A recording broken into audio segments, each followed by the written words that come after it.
Hare Krishna. So we are reading from Sri Caitanya Charitamrita, Adi Leela, chapter 5, called Glories of Lord Nityananda Balaram. And we're starting from text 78, I think.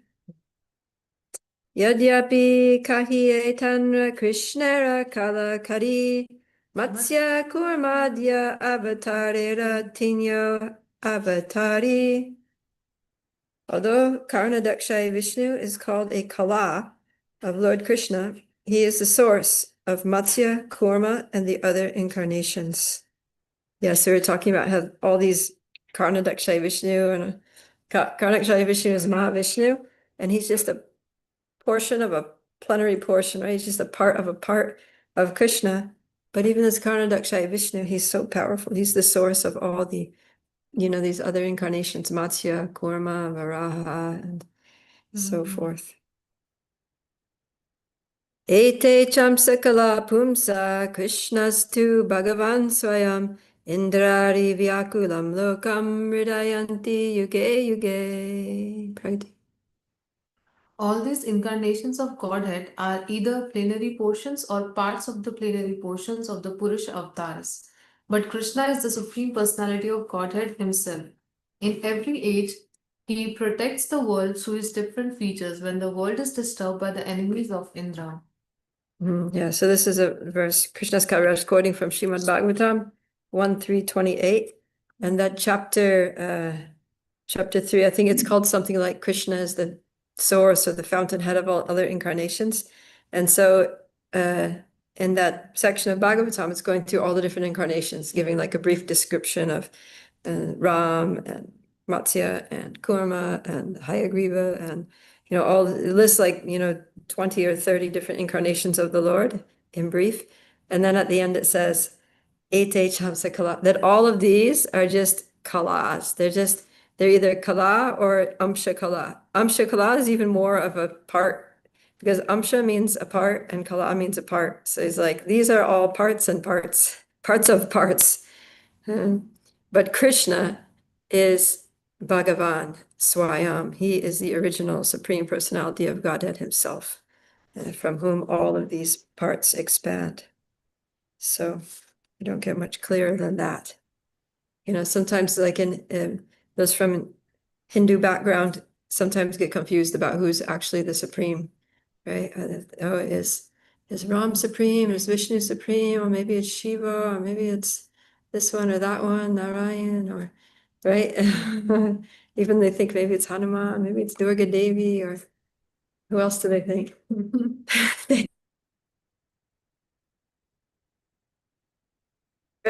And so if you go to Hindu temples, what do you see? Everybody's there because they don't know who is the source. They don't know who's the origin. They don't want to make any mistakes and miss the top person. So they put everybody there and everybody cover all the bases.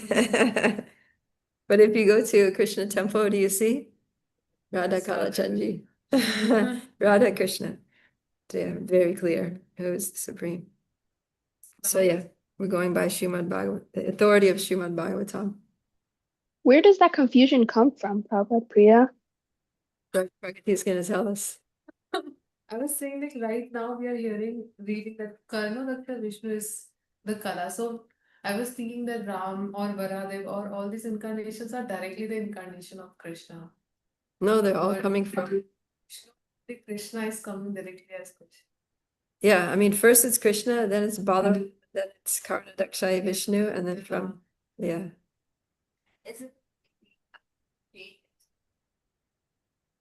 Yeah, but he's an expansion of Balaram. He's like a partial expansion. He's not fully Balaram.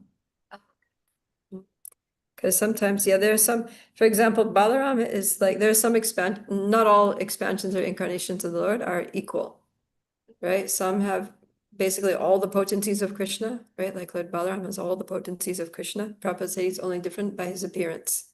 And of course, his personality is different, right? His mood is different, but his potency is not less than Krishna. Right? But then there are others that the Lord just invests part of his potencies in them.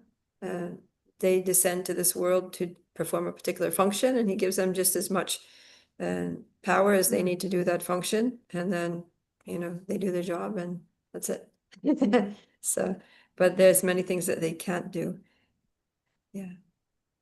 So, who had a question? Oh, Hannah, what was your question? Well, where Oh, does that confusion come from? Because, yeah, like, if they know that these are great personalities, so let's throw everybody on the altar. If they know that, then why don't they know who is the supreme? Like, where they even get that information from? Is it just like a generational thing? Like, oh, my ancestors have worshipped so and so, so that must be what I do or yeah. I something. mean, that might be where they're getting it from, but why did the ancestors think that? Is because it's all coming from the Vedas, right? There's all different Vedas, and depending on, which scriptures you're reading, they might be highlighting a different form of the Lord or even a demigod, right? Like there's some Puranas that will say that Lord Shiva is the supreme personality of Godhead kind of thing. So what happens is that, just like Krishna says in the Bhagavad Gita, that if somebody wants to worship a demigod, then he makes their faith in that demigod strong. So how does he do that? He will direct them to a section of the scripture, section of Vedic literatures, or a guru who reads that section of Vedic literatures, who will, reference Shastra to make them believe that that person is a supreme person. And then Well, their then faith what's to becomes stop other people from doing that to us? Like saying that about us. Yeah, because the author of the Vedas is Srila Vyasadeva, and Srila Vyasadeva, after compiling the Vedas, was very depressed, actually, for what he had done. He was like, oh no, I've inadvertently confused people and misled people into thinking that material enjoyment, that worshiping the Lord and demigods is for material enjoyment, or that the impersonalism is the ultimate goal. And he was just like, what have I done? And then, Narada Muni came along and said, yeah, you need to make it very clear now who actually is God and what is actually the highest mode of worship. And it's then that he wrote the Srimad Bhagavatam. So then, yes, this Bhagavatam is like from beginning to end, Krishna's to Bhagavan Swayam, right? And then we get to 10th canto, and it's all about Krishna and the glories of Krishna and how no other incarnation is as powerful as Krishna, or his activities as wonderful, or his personality so sweet, right? That Krishna is the best and the highest, and he's the source of all the others. And the process to worship him is bhakti, love, right? Especially following in the footsteps of the inhabitants of Vrindavan. And then the Goswamis, then Lord Chaitanya comes after that, and then he makes it super clear, right? He was even telling them, like, don't even worship Ram, just forget about Vishnu, just worship Krishna, just worship Radha Krishna. I also have a comment on this. I was thinking that since in India there are a lot of acharyas happened, like Adi Shankaracharya, or if like they had an acharya and then this people started following him. So in India, a lot of different acharyas happened who went to God with a different route. So people Yeah, just like everything is mixed up now there. Like if someone got it from Tantra, they will do Bhairav Upasana, Kali Upasana, and then yeah, all the people around that region start following that person. yeah. People are That just like sheep. yeah, that has happened with so much with the religious things in India. And Yes. people become scared and they think that's what a lot of it is fear-based, right? They see somebody worshiping a demigod or some other form of the Lord and they think, oh my God, if I don't worship them, then maybe I'll be, I don't want to neglect anyone and offend anyone and commit a sin, so I better worship them too. So they put them on their altar and just in case, So yeah, Yeah, and they see that people are gaining something by worshipping a demigod, so they are just entangled in material gains. That Hmm. okay, worship this, and then you will get do this vrat, and you will get this. So they Yeah. just bind it up in this and cannot reach to real bhakti or Krishna. Yeah, that's another thing. Like Krishna says in the Bhagavad Gita that, men in this world quickly get results from worshiping the demigods. So, but he also says that those fruits that you get from the demigods are limited and temporary, and people who worship them are less intelligent. But when people see that people are getting results from worshiping the demigods, they're like, whoa, this is real. This like, yeah, this works. Let me do it. Hmm.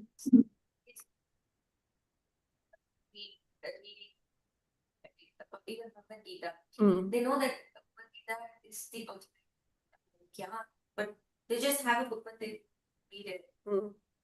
Yeah. Yeah, that's another problem is that they don't actually study the scriptures. So that's why I see it's important that we do this so that we don't get misled. Okay, Hannah G. Yeah, that's a good answer. Text 80. Se Purusha Shrishti Stiti Pralayara Karta Nana Avatara Kare Jagatera Partha. The Purusha is the purpose of creation, maintenance, and destruction. He manifests himself in many incarnations, for he is the maintainer of the world. Shrishyadi Nimitte Ye Amshera Avadana Seta Amshere Kahi Avatara Nama. Sneha, are you there? Sneha's not there. Lavanga? Text I'm 80. here, but I'm not sure if you guys can hear me because they're doing construction behind me. You're I'm good? there, Okay. I'm there. Sorry. Oh. Shall I? Okay, Sneha, are you on the Yeah, verse yeah, 81? yeah. So the Okay, please hold this. the fragment of the Supreme Lord known as Mahapurush appears for the purpose of creation, maintenance, and annihilation and is called as an incarnation. Okay, let's go to the next one. Adyadvatara Mahapurusha Bhagavan Sarva Avatara Bija Sarva Shraya Dhamma. Okay, Lavanga, if you want to read, you can, because you're coming through loud and clear. Okay, so you're on 82. What chapter? Chapter 5. Oh, chapter 5. Okay, I was on chapter. Okay. No one else thinking it was around there. Okay, 82. That Mahapurusha is identical with the personality of Godhead. He is the original incarnation, the seed of all others, and the shelter of everything.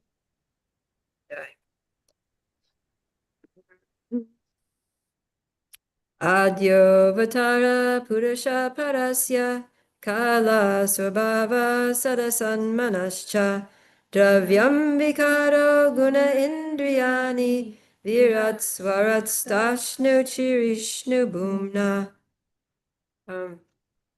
Nikesh, are you there? Yes, the Purusha Mahavishnu is the primary incarnation of the Supreme Personality of Godhead. Time, nature, Prakriti as cause and effect, the mind, the material elements, false ego, the modes of nature, the senses, the universal form, complete independence, and the moving and non-moving beings appear subsequently as his opulences. Purport describing the incarnation and their symptoms.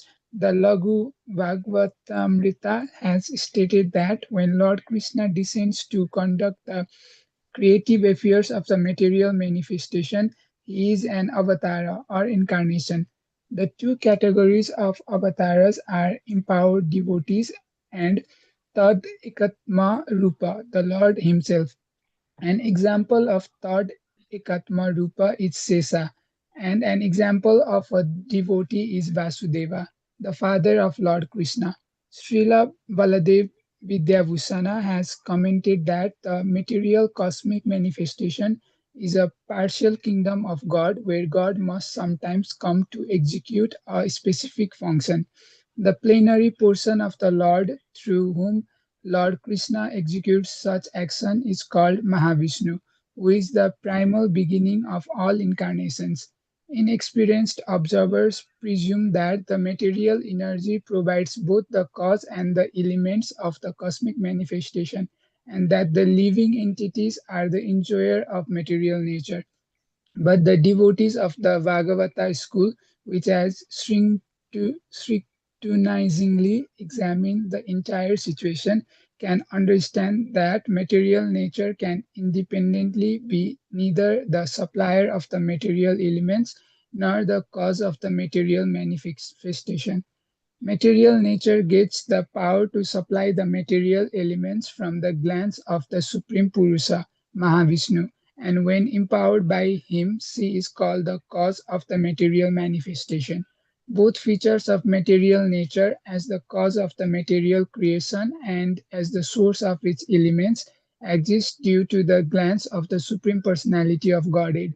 The various expansions of the Supreme Lord who act to empower the material energy are known as plenary expansions or incarnations.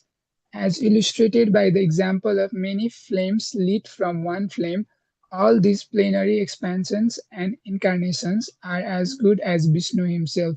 Nevertheless, because of their activities in controlling Maya, sometimes they are known as Maika or having a relationship with Maya. This is a verse from Srimad Bhagavatam 2.6.42. Right, thank you. Yeah, so these are all things that we have spoken about, how everything is coming from the glance of the Lord. Here something different that Prabhupada says is that the two categories of avatars. So some of them are Tad Ekatma Rupa, which means they're same. Tad means that, and Eka Atma means one soul, and Rupa means form. So they're kind of like one and the same soul as the Lord himself. Which means they're just expansions of the Lord's own transcendental Vishnu Tattva form. And then the other category is empowered devotees, so Shakti Avesh avatars who are Jiva Tattva, like us, but they're empowered by the Lord to do specific functions. So yeah, he gives the example of Vasudeva, the father of Krishna, and also Srila Vyasadeva, who was the literary incarnation, and others. Who are some other Shakti Avesh avatars that you can think of? Lavanga? Ritu Maharaj. Prithu Maharaj, yeah, so he had the Shakti to rule. He was empowered to be the perfect king. Srila Prabhupada. Srila Prabhupada, yeah, Srila Prabhupada is also, he was empowered to spread Krishna consciousness throughout the whole world. Another one is Narada Muni. He is empowered to bestow bhakti upon so many people. Goswamis, never heard of them being spoken about as Shakti Avesh avatars, They are the devotees. but they're Mahabhagavat pure devotees. Sometimes I hear devotees say that Jesus was a Shakti Vish avatar, but I have never read that in the scripture. Yeah, I think actually Srila Prabhupada said that. Oh, Yeah, that he was empowered to spread God consciousness.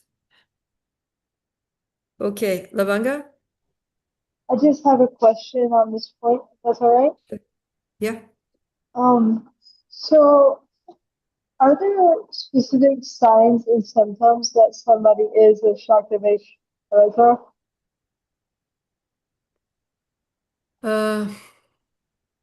I mean, the thing is that usually they have to do something that is like superhuman.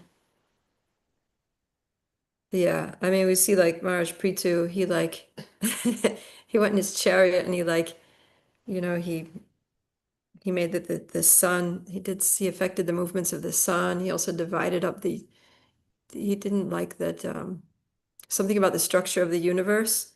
And with the wheels of his chariot, he like carved out the 7 islands of Jambudweep or something like that. Yeah. Oh, that's why he didn't like that the sun was, the days were shorter at sometimes a year and longer at other times a year, something like that. He thought this was very irregular and how can we do things properly when sometimes it's this time, but so he went there and he challenged the sun, but then I think something happened and they're like, no, it has to be this way. But yeah, he was very powerful. He was like crazy powerful. Okay, text 84. Jagrihe Purusham Rupam Bhagavan Mahad Adibi Sambhutam Sodasha Kalam Adoloka Shishrikshaya.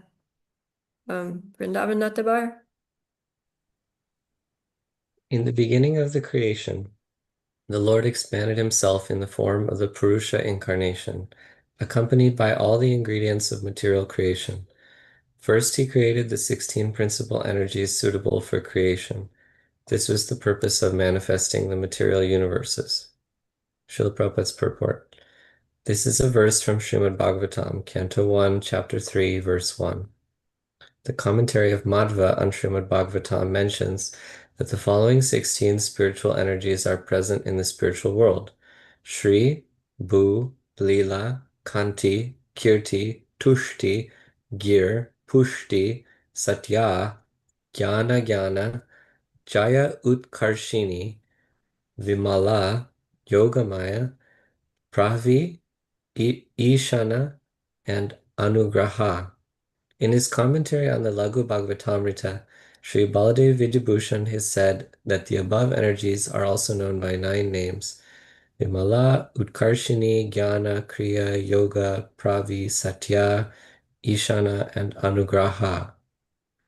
In the Bhagavat Sandarbha of Srila Jiva Goswami, text 117, they are described as Shri, Pushti, Gir, Kanti, Kirti, Tushti, Ila, Jaya, Vidya, Maya, Samvit, Sandini, Ladini, Bhakti, Murti, Vimala, Yoga, Pravi, Ishana, Anugraha, etc.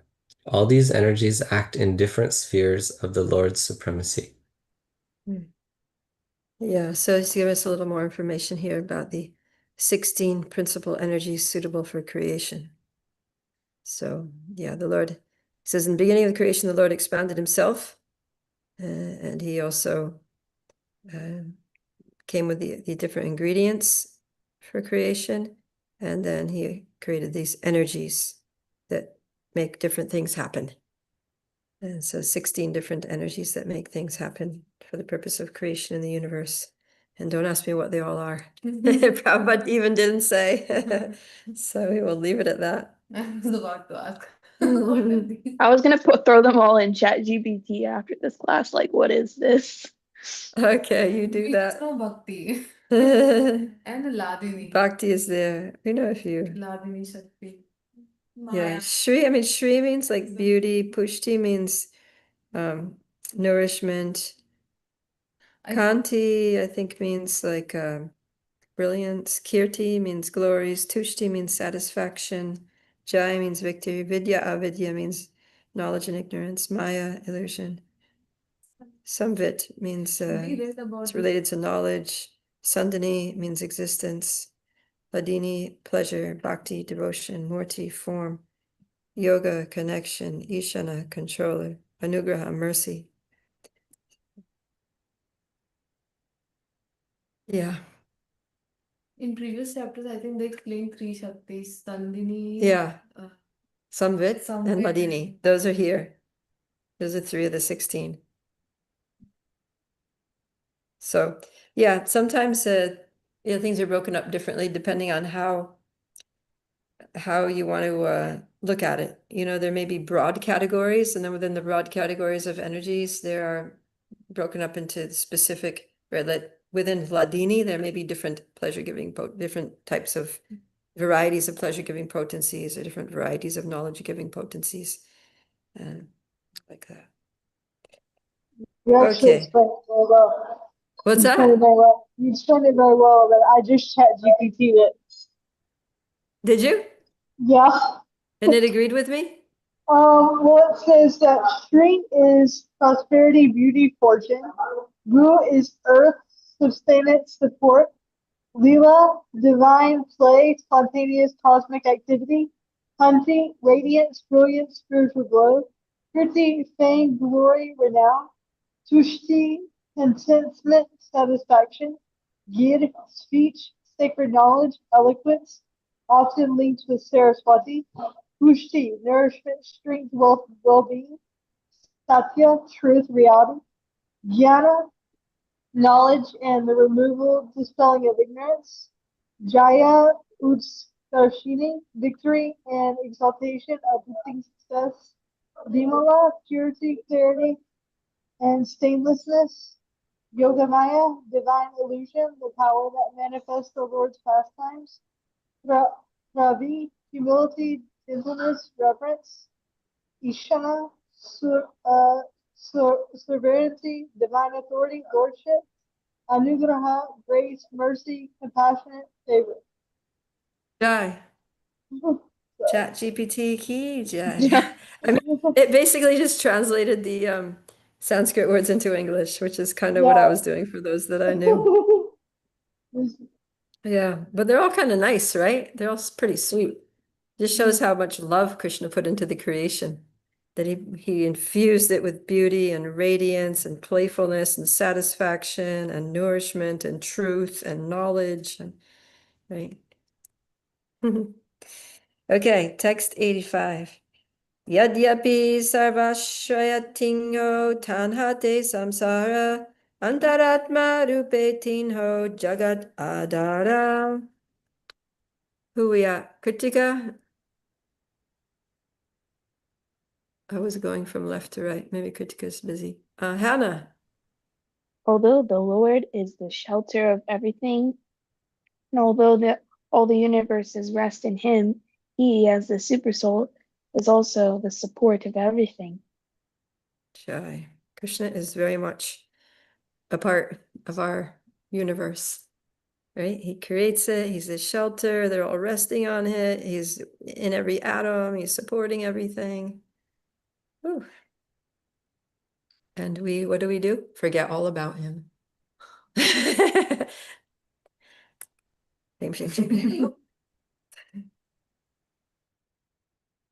Text 86. Prakriti sahite tanra ubaya sambandha tatapi prakriti saha nahi sparsha gandha. Although he is thus connected with the material energy in two ways, he does not have the slightest contact with it. Purport.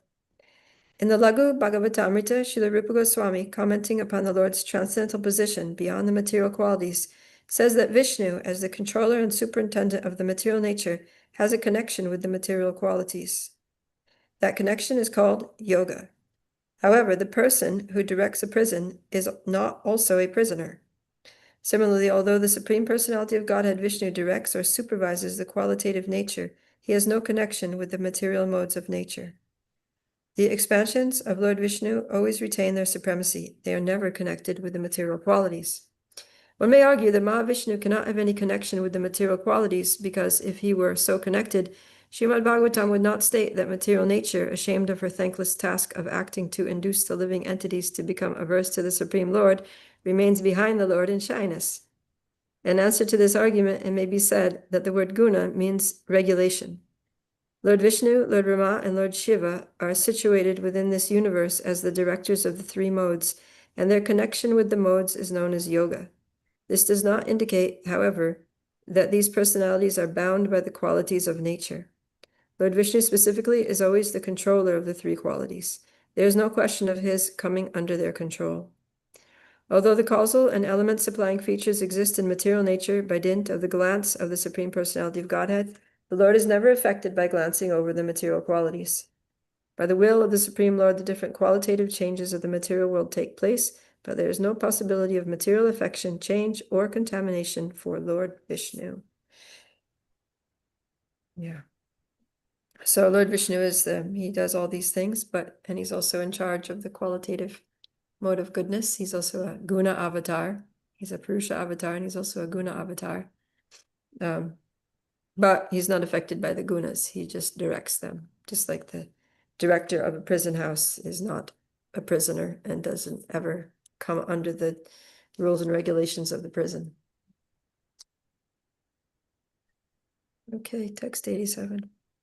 Etadi shanamishasya prakritisto pitad gunai nayujite sadatmastar yata buddhistadashraya. Prakriti. This is the opulence of the Lord. Although situated within the material nature, he is never affected by the modes of nature. Similarly, those who have surrendered to him and have fixed their intelligence upon him are not influenced by the modes of nature. Purport: this is a verse from Srimad Bhagavatam 1:11:38.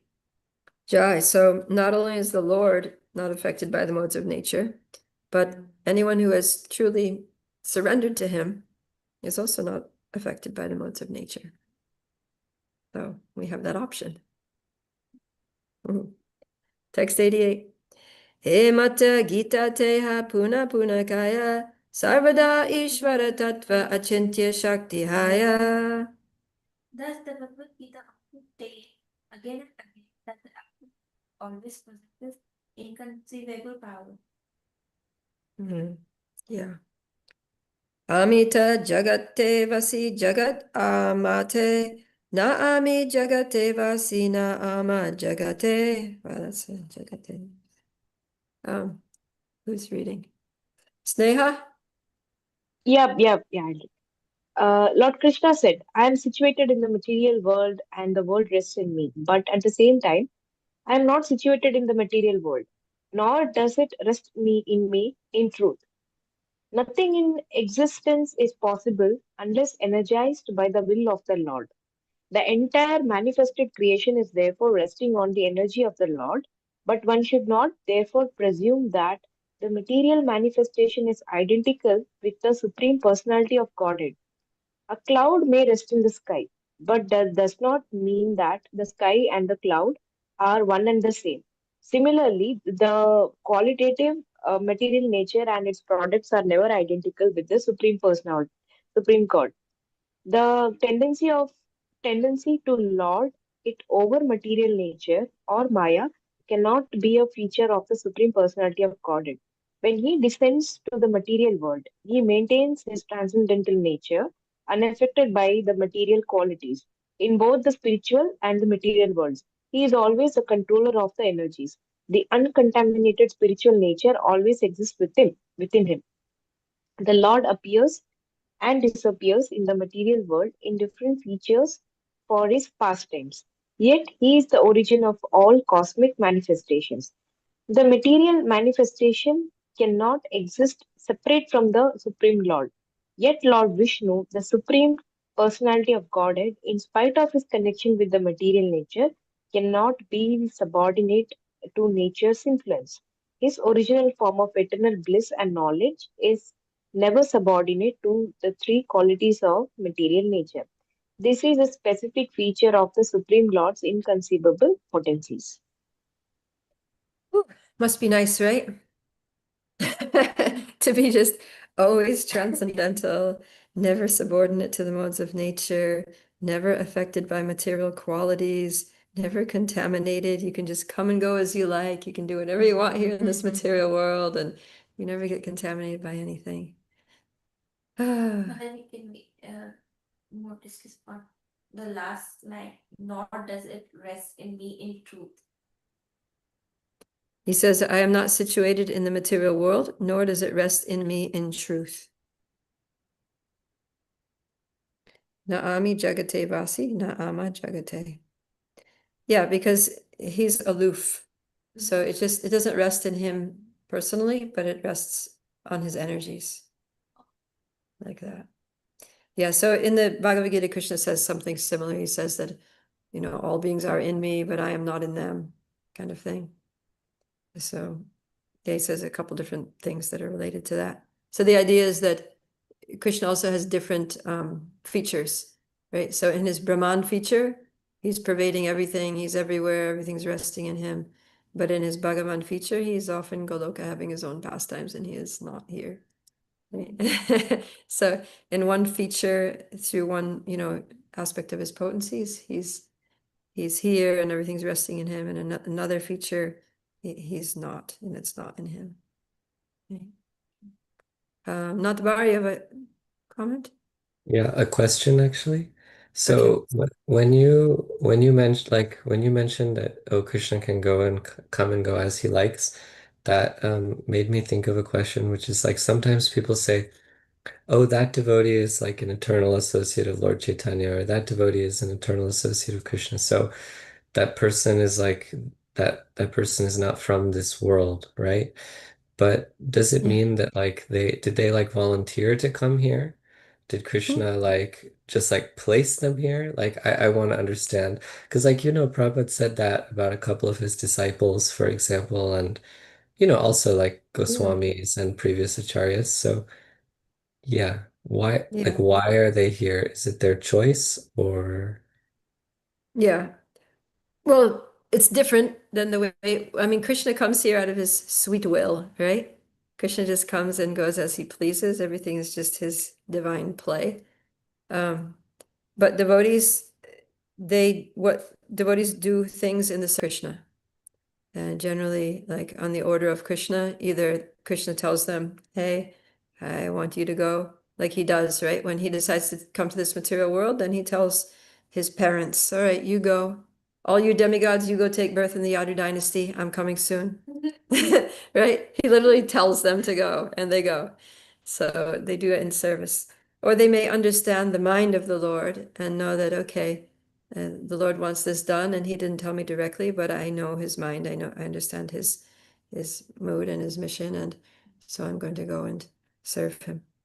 But yeah, the devotees don't act independently of the will of the Lord.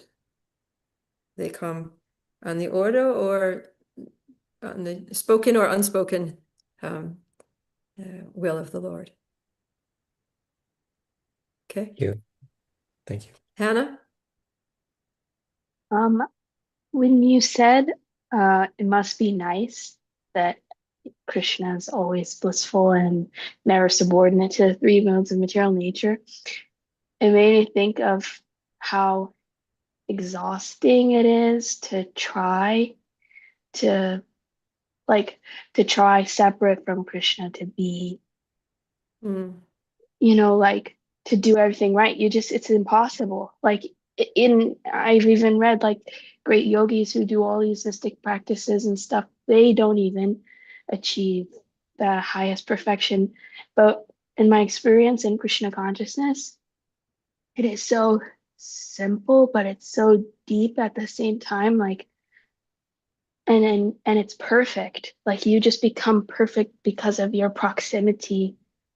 Even though you're not literally with Krishna, sometimes you feel very far away. Like the thought is just as powerful as an action in Krishna consciousness. And so it's like when you said that, it made me simultaneously feel so exhausted on behalf of people doing so many austerities to try to get perfect, because you just can't. And then it also made me feel very grateful of the almost like childlike innocence you can have in Krishna consciousness, and the merit that you attain is like beyond your conception of how that just automatically surpasses even great yogis.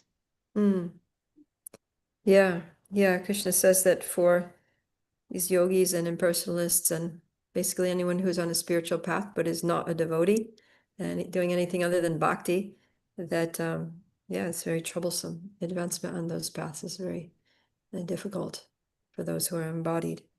But he says for someone who just takes shelter of him and serves him and devotes their life to him, then it's very easy, right? Then he becomes the swift deliverer from the ocean of repeated birth and death. So yeah, devotees just depend on Krishna and take shelter of Krishna, serve Krishna, and Krishna. Yeah, I was listening to a class by Keshava Swami, and he was saying that, he said, everybody thinks that the final instruction of Bhagavad Gita is abandon all varieties of religion and just surrender. But that's not the final instruction. There's one that comes after that. The final instruction is, do not worry. He said that's the last word. The final instruction Krishna gives is, don't worry.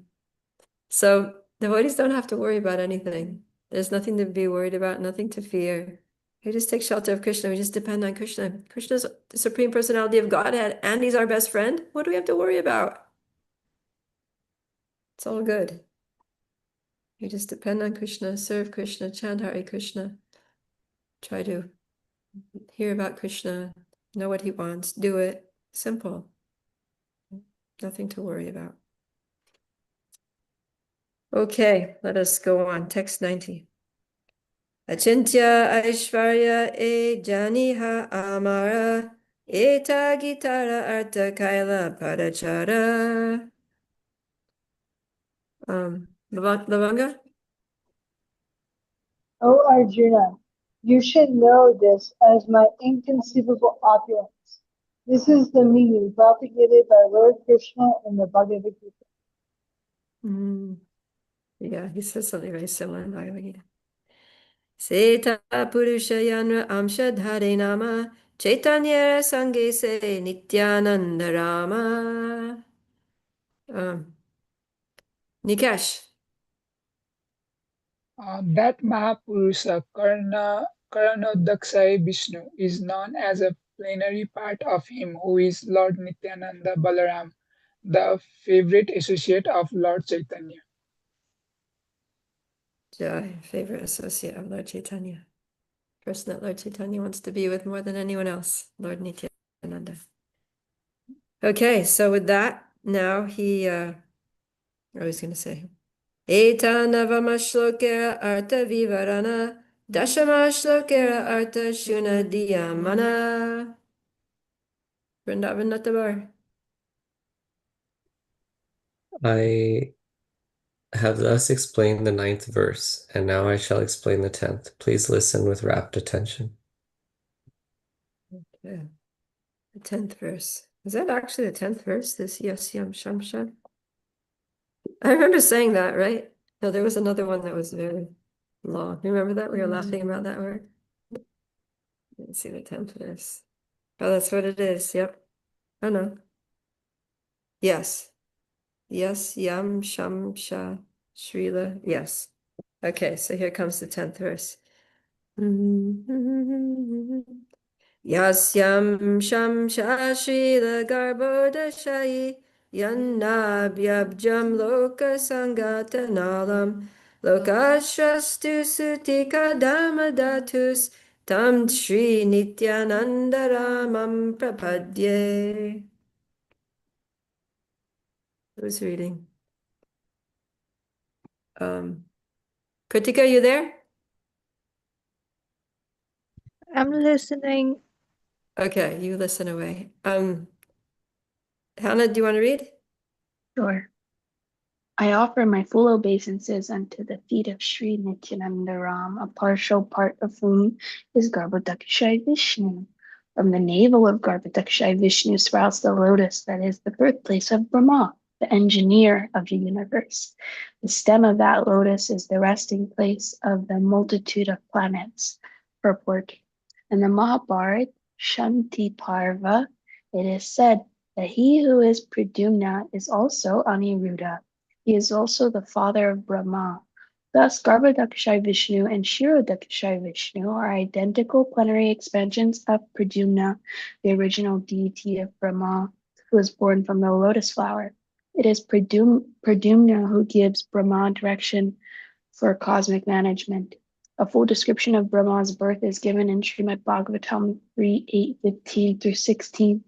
Describing the features of the three Purushas, the Laghu Bhagavatamrita says that Garbhodakshai Vishnu has a four-handed form, and when he himself enters the hollow of the universe and lies down in the ocean of milk, he is known as Kshirodakshai Vishnu, who is the supersoul of all living entities, including the demigods. In the Satvata Tantra, it is said that the third Purusha incarnation, Kshirodakshai Vishnu, is situated as a supersoul in everyone's heart. The Kshirodakshai Vishnu is an expansion of Garbhodakshai Vishnu for pastimes. Pastimes? For pastimes. Thank you. Seta Purusha Ananta Brahmanda Srijiya Sabha Ande Praveshila Bahu Murti Hana. After creating millions of universes, the first Purusha entered into each of them in a separate form as Sri Garbhodakshai. Vitare Praveshideki Sabha Andakara Rahite Nahi Kastana Karila Vichara. Entering the universe, he found only darkness, with no place in which to reside. Thus he began to consider. See, sometimes even Lord Vishnu finds himself in darkness and wonders what to do. Nijanga Sweda Jala Karila Srijana Sejale Kaila Ardha Brahmanda Bharana.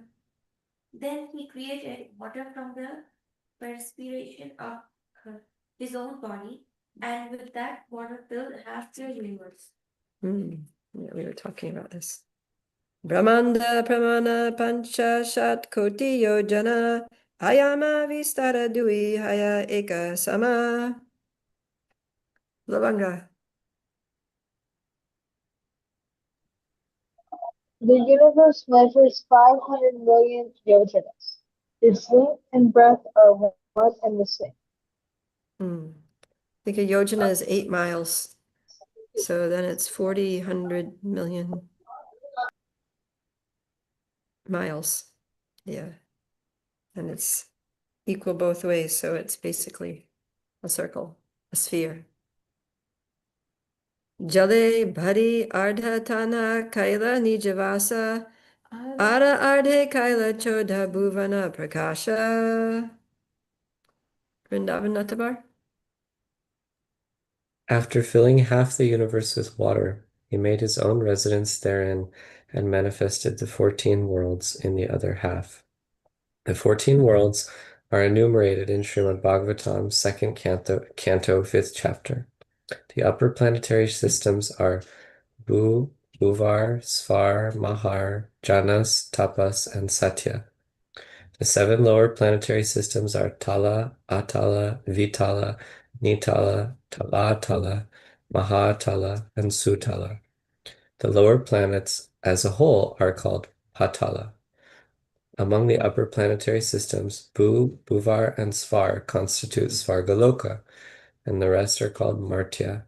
The entire universe is thus known as Triloka. Triloka. Yeah, there's 3 planetary systems, the upper, the middle, and the lower. So yeah, but within those 3 divisions, there are 14 divisions. So the upper planets are these higher planets. Maharloka, Janaloka, Tapaloka, Satyaloka, and the middle planets.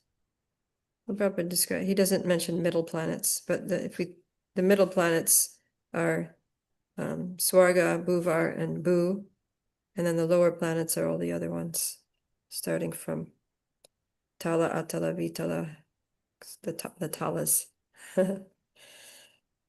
Okay, we can hear about all those in the Srimad Bhagavatam, along with descriptions, quite detailed descriptions of what life is like on all these planets and who lives there. Tanhai Prakata Kaila Vaikuntha Nijadama Shesha Shayana Jale Karila Vishrama. Sneha. Yeah, there he manifested Vaikuntha as his own abode and rested in the waters on the bed of Lord Shesha. Yeah, so the Lord, he entered into the universe, right? And first it was all darkness, and he's like, okay, we need to get some water going. So he filled it up with perspiration. Then he divided up into these 14 worlds, in the other half, the upper half of the universe that wasn't filled with water. And then he needed his own place to live. So he's like, all right, I guess I'll just make a Vaikuntha here for me. Because I'm Lord Vishnu and I'm not living in the material world. I'm wherever I am, I'm going to live in Vaikuntha. So then he made his Vaikuntha planet, which is called Swetadweep. And that actually is when Dhruva Maharaj perfected his devotional service, and then he wanted a kingdom greater than his grandfather's, which was Lord Brahma. So there was no planet in the material world that's better than Brahmaloka, right? Brahmaloka is Satyaloka. It's the highest. It's the 14th. Out of the 14 planetary systems, it's the top 14th. And so you're not going to get any better than that in the material universe, except Lord Vishnu's own planet. So then he gave him Swetadweep to rule over, which appears as the pole star. So that pole star is not just a star, it's actually a spiritual planet where Lord Vishnu resides in the material world. Pretty amazing, right? Huh? And we could see that. We can see it. We can actually see the spiritual world. And this Big Dipper, which rotates around the pole star, that's the planets of the Saptarishis. That's one of the that's in the higher planetary systems, either Jana, Tapa, or Satya. It's way up there. And then they're always circumambulating the pole star, but the pole star doesn't move because that's Lord Vishnu, unmovable, fixed spiritual planet. Lavanga, hand up there. Yeah, so this verse where it said there he manifested Vaikuntha. So is Vaikuntha eternal, or is this like a piece of Vaikuntha that he manifested? I was just a little confused by that wording. Yeah, that's what I was talking about, this pole star, Vaikuntha. It's a Okay. spiritual planet in the material universe. Oh, okay. So that like it's the same thing as like Vaikuntha. It's just Vaikuntha descendant. Yeah, Okay. or expanded, or I don't know, Lord Vishnu just makes it. He manifests it. So it's kind of like, yeah, it's kind of like when the Holy Dham, like, you know, Vrindavan Dham from Goloka Vrindavan, when it comes to this world and becomes Rajabhumi. So it's probably something like that. That's my speculation anyway. The You said Lord that can do all these. Huh? was a sweet that's sweet to drink, right? It's called That's Sweta his Dweep. Yeah, that's where the ocean of milk is. So you know how the demigods, whenever they're getting scared, they go to Lord Vishnu and you know, get on their knees there and recite the Purusha Shukta and try to get his attention on the shore of the ocean of milk. And then Lord Vishnu is there and lying on Anantashesh in the middle on the island there. And then he comes and says, yeah, what do you need? It's like, oh, the demons are too much. Please help. So the demigods, see, demigods are in the material world. They're bound by karma. They can't go to the spiritual world to talk to Lord Vishnu, but they know where his office is. He has an office here. He has like an embassy. Okay, it makes Vaikuntha sense now embassy. because I was reading in Krishna book how they have to stay on the shore. They can't like go in. So that Yeah. makes sense. That makes sense. I get Yeah, whenever you see the pictures, you see him, he's off in the distance chilling on his island and on Anantashesh, and they're all just on the shore, like.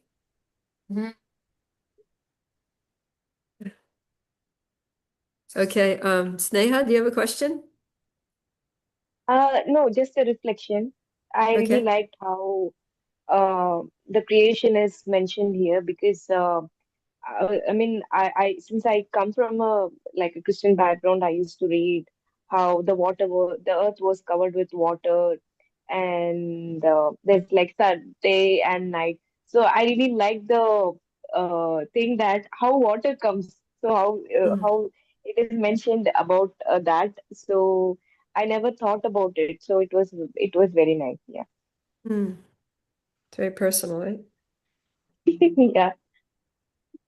Okay.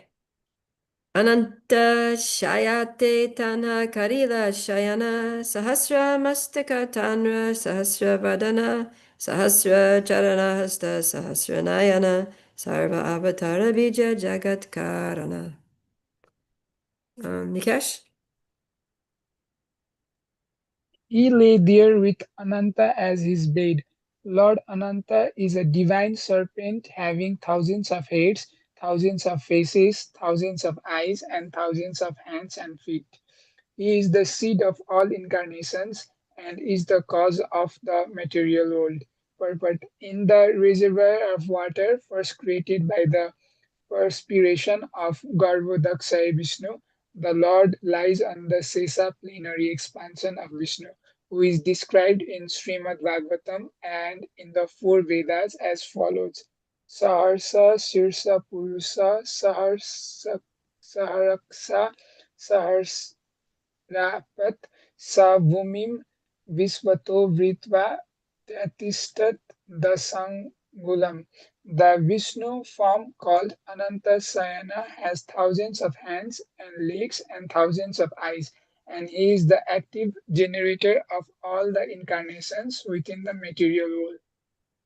Jai. Yeah, so that's describing how Garbhodakshay Vishnu creates this Vaikuntha planet and then he lies down on Anantashesh, his serpent bed, with his thousands of eyes and thousands of everything. You know what's interesting? Yeah, the next verse is talking about how the navel grew from the lotus flower grew out of his navel. It just reminds me of like the very first day that I ever went to a Hare Krishna temple was in London, and I just wandered in. in, not even knowing that it was the Hare Krishna temple, not even knowing that I was going to the Hare Krishna temple. I was just looking for someone, and it ended up that the place that they said I could find them was at the Hare Krishna temple. So there I was. And yeah, so then I went up to there was a senior monk there having a questions and answers session. And then he started asking me more questions than I was asking him. But anyways, he ended up inviting me to stay in the temple. And then I was like, okay. And then he said, you know what? And then I said, no, I don't know what. He said, he said that this all started from Krishna, and he expanded into Karnadakshai Vishnu, and then he breathed all the universes out of the pores of his body, and then he entered into the universes in a form called Garbhodakshai Vishnu, and then he lied down onto this transcendental snake bed, and then a lotus flower grew out of his navel, and then on top of that navel appeared an effulgent four-headed personality, and he was invested with the intelligence to be able to engineer the whole universe. And he was literally telling me that on the first day.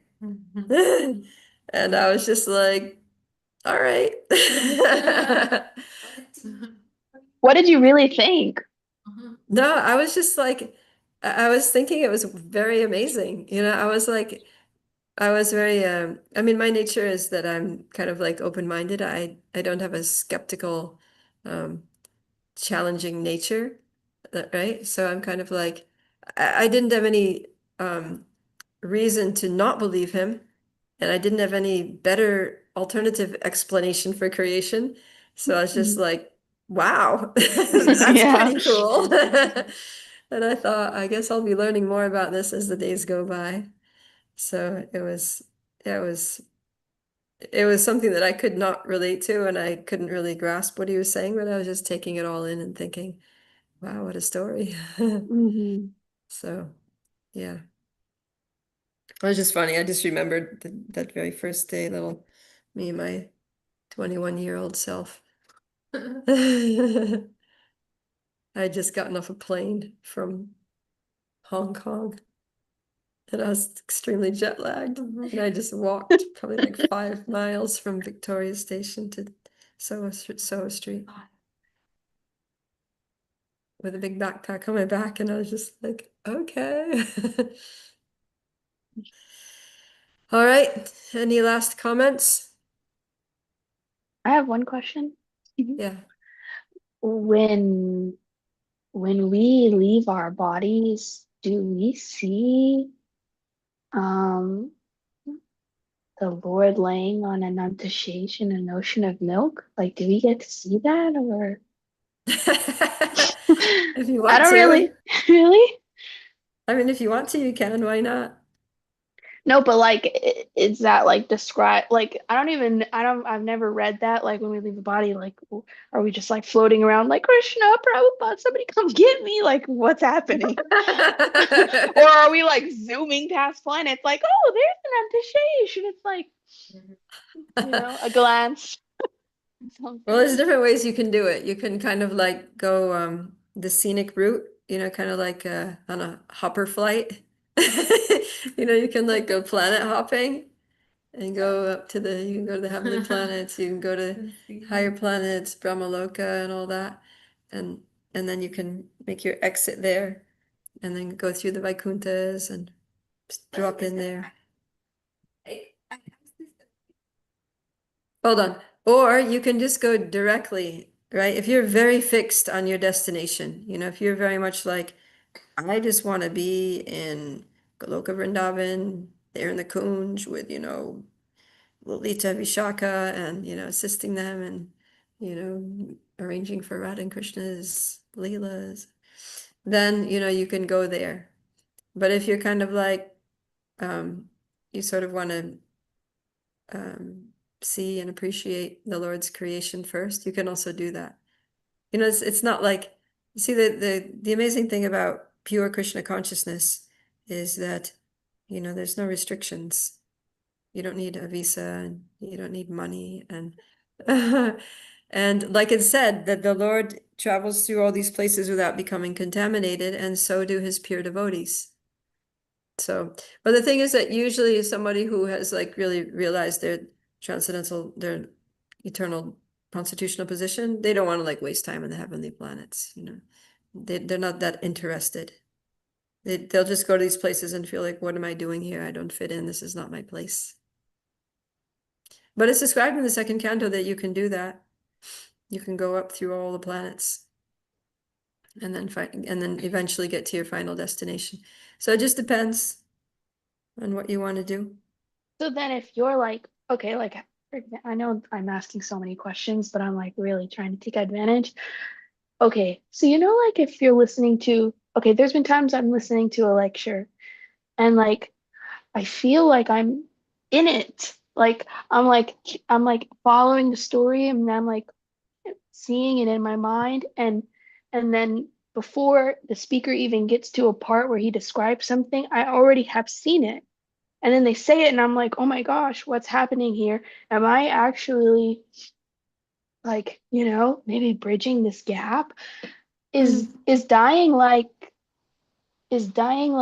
in Krishna consciousness if you're really fixed in your desire is to be in Goloka Vrindavan? Is it kind of like that if you're like listening to a lecture and then because I didn't even know this till this week, but I read that like when you leave this body, before you can even enter into Goloka Vrindavan, you have to go to a planet where Krishna is performing his pastimes to perfect your service first. So then if you're fixed, this is my question, if you're fixed on my desires to be in Goloka Vrindavan, but you have to go to a material planet and perfect your service in Krishna's pastimes first, how does that work in the dying process? Well, one thing is that you don't necessarily have to do that. You might Oh, do that. I didn't But the know. other thing is that even if you do that, you're not in the material world because you're in, you know, when Krishna comes, the spiritual world comes with him.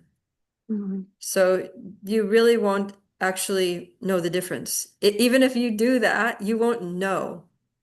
You won't be like, oh, whoops, I'm in the material world. Like it won't because it's Krishna. Oh, It's wow. Krishna, his eternal associates, his eternal Dham, looking exactly the way it does in the spiritual world.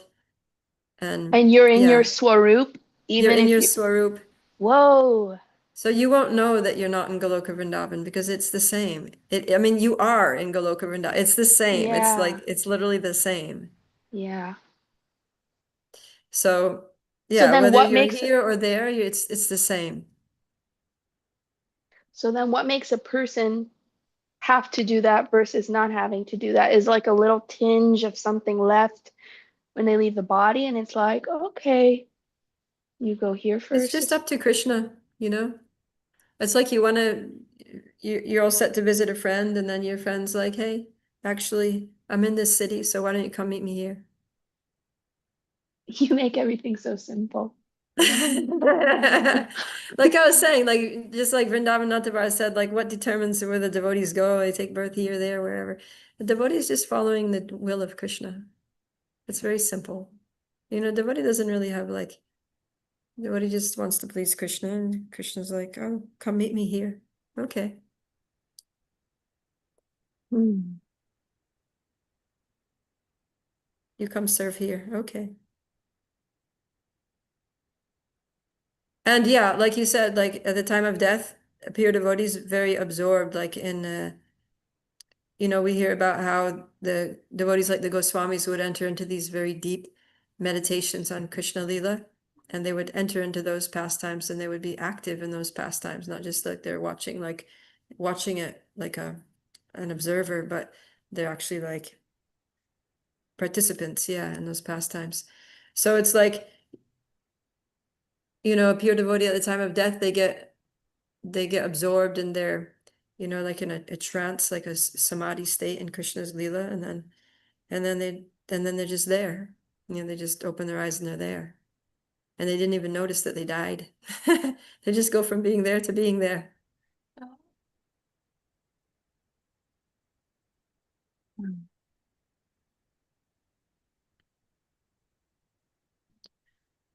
Of course, it can happen in different ways, and it's different for different, depending on our actual level of absorption.